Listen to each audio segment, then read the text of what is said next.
Buenas noches, bienvenidos a un episodio más de teorías y conspiraciones.com. Esta noche les voy a platicar de dos culturas que, si bien están separadas en el espacio del tiempo por miles de años, miles, cientos de años, guardan entre sí una relación muy interesante, incluso desde sus orígenes y su destino, e incluso su final, por decirlo así, de algún modo. Me refiero a la cultura azteca en México y a la cultura hebrea en Israel. Dos culturas muy diferentes, mas sin embargo con características similares incluso desde sus inicios. Primera comparación. Los hebreos están en Ur de Caldea. Abraham recibe el llamado de Dios para que abandone esa tierra y vaya a una tierra prometida muchos cientos de kilómetros de ese lugar. Aztecas, ellos están en la mítica Aztlán, una zona, una región que aún no se sabe dónde es, pero reciben, por medio de un sacerdote, reciben el llamado del Dios para que abandonen esa tierra, vayan a una tierra también a cientos o miles de kilómetros de ahí a fundar su imperio o su nación. Las dos naciones parten de sus lugares de origen, van avanzando, pasan en cantidad de calamidades, problemas, muertes, y en las dos hay sacrificios de sangre. Por un lado, Dios, bueno, en el caso de los hebreos, no es el sacrificio de sangre de esta manera. Primero, Dios ordena a Abraham que le ofrezca en sacrificio a su hijo Isaac, y Abraham accede. Sin embargo, segundos antes de ser sacrificado, baja un ángel y detiene a Abraham y sacrifican un cordero, un carnero que estaba ahí cerca de ellos. En el caso de los aztecas, sacrifican a las hijas más hermosas de los sacerdotes, son sacrificadas a su Dios para que los apoye o los ayude a continuar en su peregrinación hacia la tierra prometida que buscan ellos. En el caso de Abraham, Dios le va a indicar dónde va a estar la tierra prometida cuando ya va a llegar ahí. Y en el caso de los aztecas, el Dios de los aztecas dice que van a establecerse en un lugar donde encuentran a una serpiente sobre un nopal, un águila sobre un nopal comiéndose una serpiente, que es el símbolo del escudo nacional de México.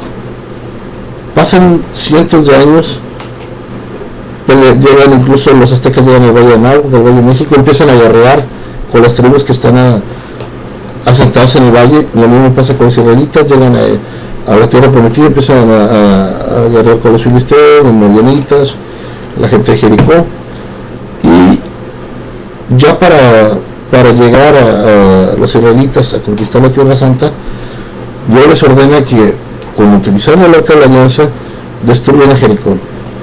En el caso de los aztecas, llegan a lo que es el Valle de Náhuatl, y después de estar peleando contra los tlaxcaltecas, contra todas las demás tribus que estaban ahí asentadas, los tlatelolcos, etcétera, llegan, y cuando encuentran el islote, se establecen ahí, deciden establecer encuentran el islote con el águila devorando las serpientes sobre el nopal, y dicen: aquí es el lugar y aquí nos vamos a establecer. Y empiezan a guerrear y destruyen el reino de Tlatelolco.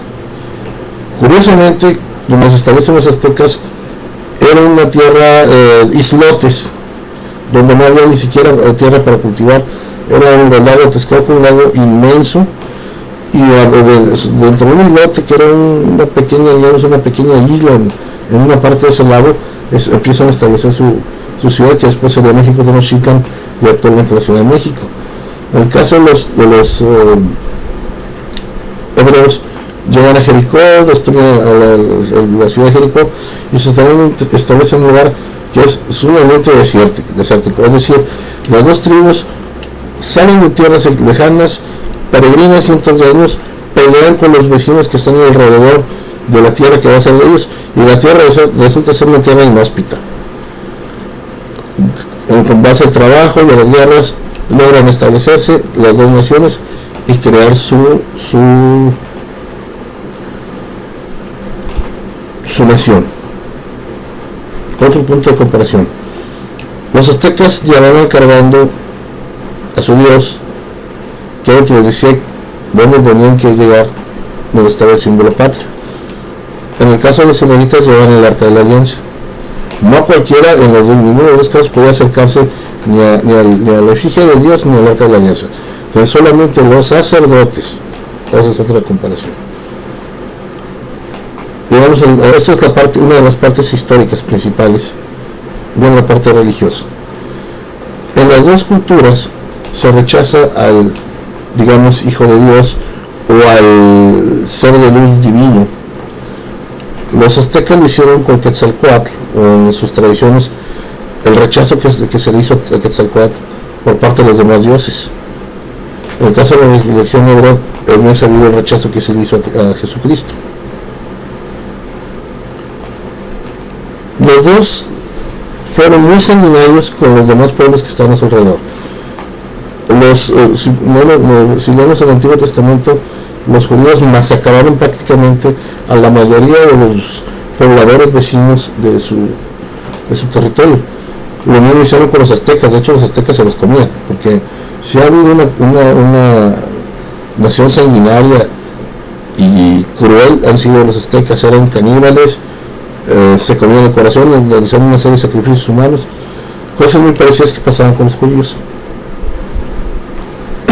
Los dos pueblos tienen casi las mismas conductas, como si estuvieran subiendo a una deidad sanguinaria. Dejémoslo ahí. Pasan los años y casualmente a las dos naciones las destruye el mismo imperio, el Imperio Romano. En el caso de Israel, es invadida por el Imperio Romano, y Jerusalén es destruida en el año 76 después de Cristo por los romanos, y el pueblo judío dispersado. En el caso de los aztecas, los españoles, que vienen siendo una derivación del Imperio Romano, conquistan México Tenochtitlán con apoyo de sus vecinos, derrotan y destruyen totalmente a los aztecas. Y no es que sea una batalla fácil, no es lo que se ha dicho en los libros, muchos libros de historia antiguos, que es que los españoles tenían mucho más equipo y mejores tácticas. No. Estamos hablando que eran 300 españoles contra 50,000 caballeros águila y contra cerca de 10,000 caballeros jaguar, etc.